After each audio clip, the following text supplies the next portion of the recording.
Question number 5. Find the mode of the following data அப்படின்னு கொடுத்துருக்காங்க. தரவுகளின் முகடு காண்க.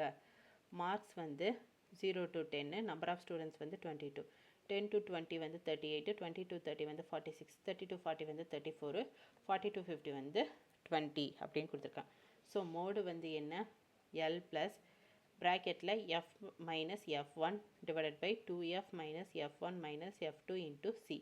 இதுதான் வந்து மோடு கண்டுபிடிக்கிறதுக்கான ஃபார்முலா. இந்த மாதிரி ஃப்ரீக்வன்சியில் கொடுத்துருந்தாங்கன்னா நம்ம மோடு கண்டுபிடிக்கிறதுக்கான ஃபார்முலா இதான் யூஸ் பண்ணணும். Next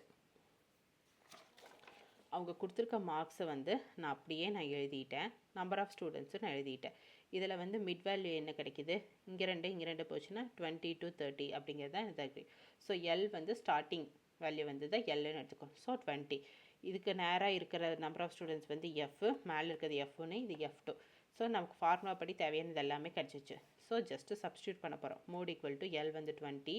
so 46 minus 38 divided by 2 into 46 minus 38 minus 34 into C வந்து 10. ஸோ இதுக்கு கிளாஸ் ஆஃப் இன்டர்வல் ஃப்ரீக்வன்சினா இதே மைனஸ் பண்ண என்ன வருது? சி.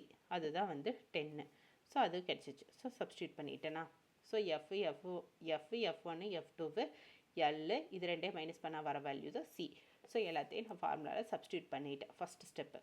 நெக்ஸ்ட் 20, 46, 38 போச்சுன்னா 8 மைனஸ் இதெல்லாம் சிம்ப்ளிஃபை பண்ணோம்னா என்ன வரும்? 92. இது ரெண்டே மல்டிப்ளை பண்ணால் 92, இது ரெண்டே மைனஸ் பண்ணால் மைனஸ் 70, மைனஸ் இருக்குது. ஸோ மைனஸ் 72 கிடைக்கும் இன்ட்டு 10. ஸோ 20 ப்ளஸ்ஸு 8 இதே மைனஸ் பண்ணால் 20, இதே கேன்சல் பண்ணால் என்ன வரும்? 10 கேன்சல் ஆயிரும். 4, 20 + 4 வரும் 24. ஸோ மோட் ஈக்குவல் டு 24 அப்படிங்கிறது தான் இதுக்குரிய ஆன்சர். ஸோ நமக்குரிய ஆன்சரை வந்து நம்ம ஃபைண்ட் பண்ணிட்டோம். இதுதான் நம்மளோட ஃபைனல் ஆன்சர். புரியுதுங்களா? ரொம்ப ஈஸி தான். கொடுத்துருக்க இன்டர்வலை நம்ம எழுதிட்டோம். First one L, F one value, F one F two value and C. சிங்கிறது என்ன? Class of interval. ரெண்டுக்குரிய டிஃப்ரென்ஸ் கண்டுபிடிச்சோம்னா கிளாஸ் ஆஃப் இன்டர்வல் கிடச்சிரும். ஸோ அதை தான் நம்ம வந்து ஃபார்முலாவில் சப்ஸ்டியூட் பண்ணுறோம். ஃபார்முலா தெரிஞ்சதுன்னா ஈஸியாக நம்ம ஃபைண்ட் பண்ணிடலாம்.